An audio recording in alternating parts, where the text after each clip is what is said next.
자, 이거는 좀 길어요. 예. 길어서 이거는 뭐 오피스텔 한 채가 아니라 이거는 금액 이야기하지 말고 무시하게 절세가 이거는 예. 이거는 뭐 이거 절세가 이거는 이분들은 그럼 한 20억 얼마를 절세한 건가요? 금액은 얘기 안 할 건데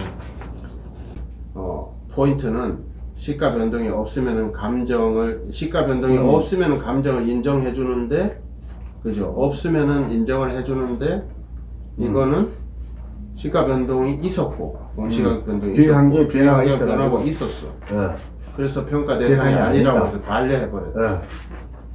그래서 결론은 세무사의 실질과세의 원칙이 지적법상 요건이 안 맞아 합병으로 볼 수가 없어서 개별 평가로 원대복귀되어서 납세자의 주장이 받아들여져서 추징세금은 취소되었다.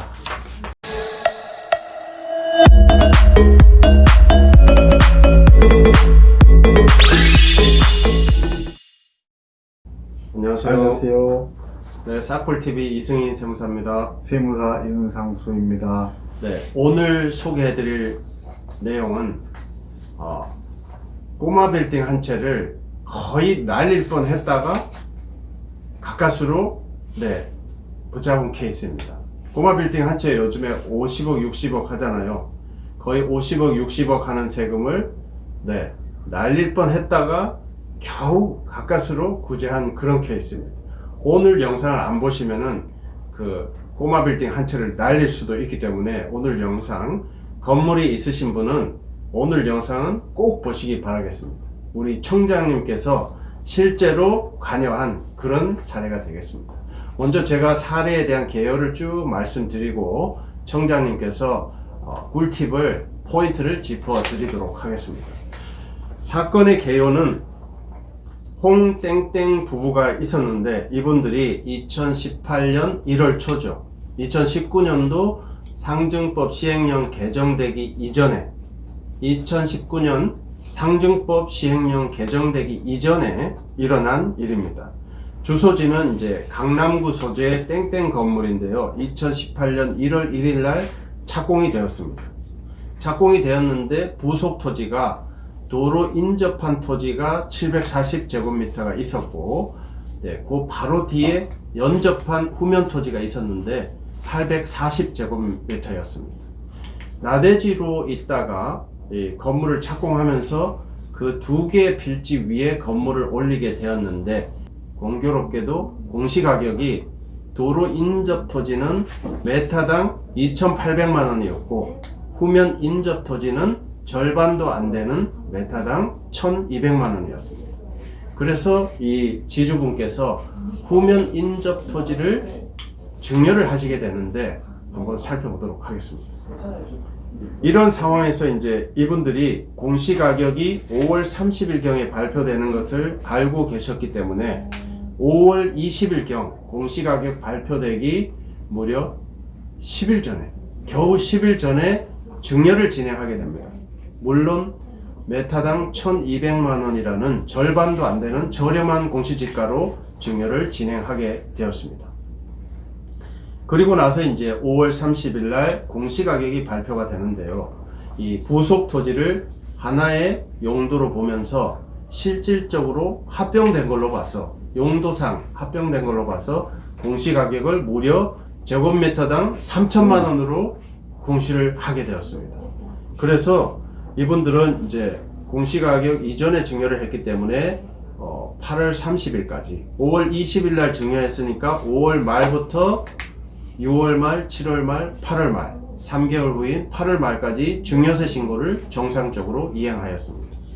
그랬는데 갑자기 세무서에서 10월 말경에 세무조사가 착수되었고 그 결과 세무서에서는 여러가지 이유를 들어서 소급 감정까지 진행하면서 어마어마한 증여세를 추징하게 됩니다.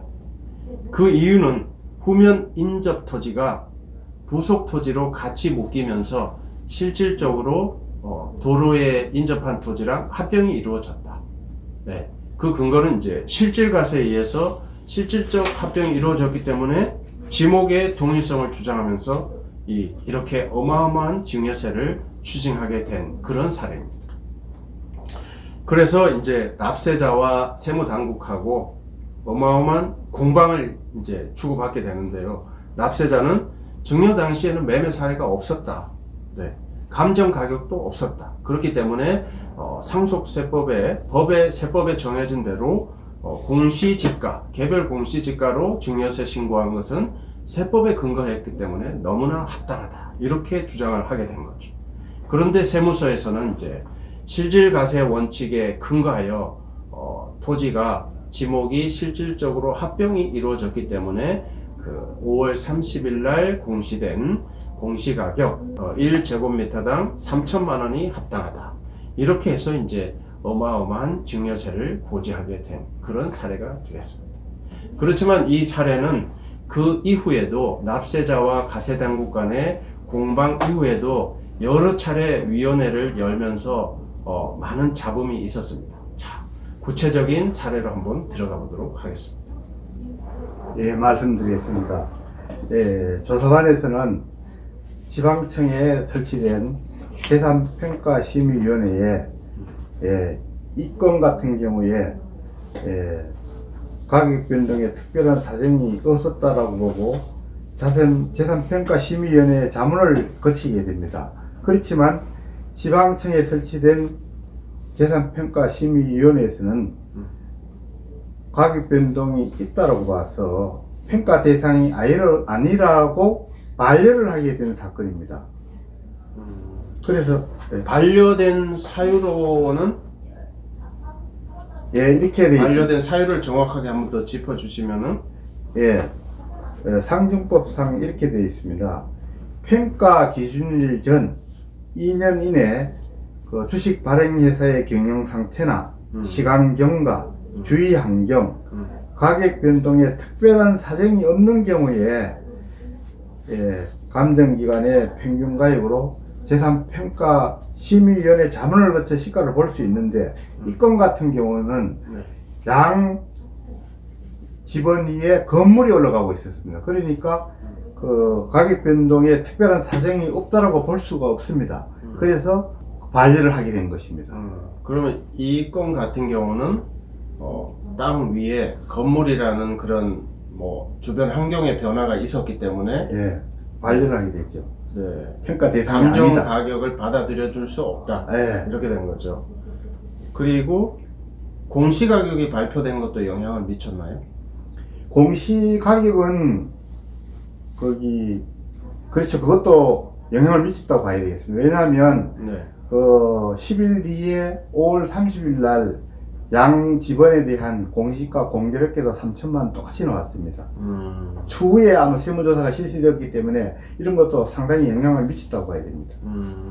그러니까 결과적으로 감정 가격이 받아들여지려면은 환경의 변화가 없어야 되고 공시 가격의 변화도 없어야 된다. 특별한 그 법에 정한 가격 변동에 특별한 사정이 없을 경우에 평가심의위원회 자문을 거쳐 시가를 볼 수 있다. 이렇게 감정 가격을 시가로 받을 수 있다. 근데 여기 이 케이스에는 건물이 올라가는 그런 변화가 있었고, 그 다음에 공시 가격에 현격한 변화가 있었고, 그렇기 때문에 감정 가격은 받아들여 줄 수 없다. 공시 가격이 변동이 있었으니 공시 가격으로 해라. 이런 결론으로 해석해도 될까요?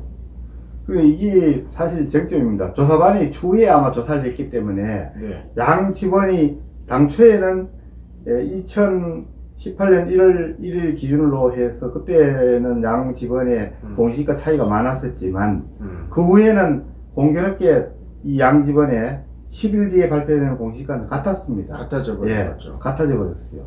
그러니까 시가 변동이 없는 게 아니고 있었다. 제곱미터당 1200만원, 2800만원이었는데 공교롭게도 딱 10일 뒤에 똑같이 3000만원이 돼버린 거죠. 엄청난 변화가 그러니까 이 가격이 주변 환경 변화나 이러한 상황을 반영해서 가격이 형성되고 있으니 그걸로 해라.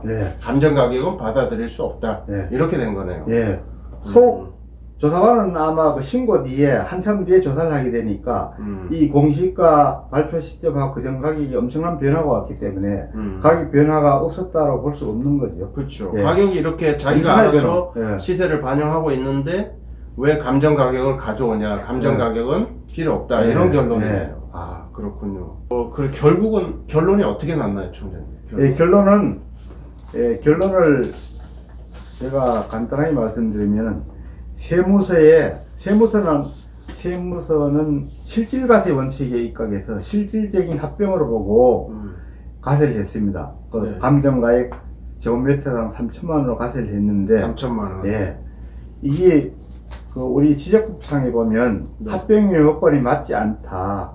실질적인 합병으로 볼 수 없어가지고 결국은 납세자의 주장인 개별 공시가를 채택하기 위해서 당초에 수증자, 증여자의 신고한 그 가격대로 다시 원상복구가 된 그런 사정입니다. 그럼 납세자가 결국은 증여세를 최초에 40억을 냈는데, 네. 40억이나 냈는데, 이게 제곱미터당 1200으로 하면은, 1200만 원으로 해서 40억을 냈는데, 3천만 원으로 했을 때는 세금이 어마어마하겠네요. 예. 구체적으로 제가 계산 안 해드리겠지만 아마 어마어마하게 나올 것 같습니다. 제가 암산을 해도 네. 40억을 냈어요. 네. 제곱미터당 1200이야. 예. 근데 제곱미터 3천만 3000이 됐어. 그럼 2.5배인데. 예. 그럼 100억인데. 모르죠. 그건 구체적으로 계산 안 하겠는데 여하튼 그러면 이게- 100억 낼 걸 40억으로 끝냈다는 얘기예요. 예. 그 원상 60억 세이브한 건데. 예. 그러면은 건물 한 채 살렸네.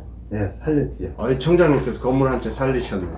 제가 살린 건 아니고, 여하튼 그 당시 관련 법령위에서 그렇게 된 것 같습니다. 이것도 세무사님들이 개입이 돼서 예, 세무사님들이 조력을 받아서 진행한 케이스잖아요. 예, 당연히 그렇습니다. 납세자는 아무래도 이 관련 법령이라든지 전문 지식이 없어가지고, 다 세무사들의 그 자문과 지도 아래 이렇게 행한 걸로 저는 알고 있습니다. 그렇군요. 예, 예. 어떤 세무사님인지 몰라도 예. 앞 케이스에서는 저희들이 그 오피스텔 한 채 네. 날린 케이스도 방송을 해드렸는데, 오늘은 또 이렇게 반대로 건물 한 채, 꼬마 빌딩 한 채를 이렇게 지켜드리는 이런 사례도 있었습니다. 그렇기 때문에 작은 건이든 큰 건이든 재테크 쪽에 고민이 있으시면은 주저하지 마시고 이 밑에 나가는 1644-9538 1644-9538로 바로 전화하시기 바랍니다.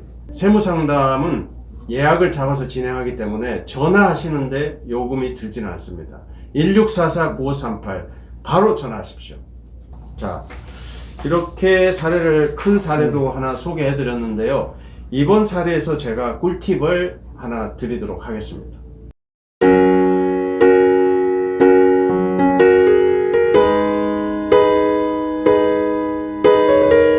재작년 2019년 2월 12일 세법이 두 가지가 크게 바뀌었는데요. 두 가지가 중요한 게 바뀐 게 있는데, 첫 번째가 최종 1주택 개념입니다. 다주택자의 비과세 요건 중에 최종 1주택 개념이 있는데, 가지고 있던 주택을 다 팔고 한 채가 남게 되면은 그때부터 비과세 요건을 새로 세팅을 해야 된다. 그런 개념인데요.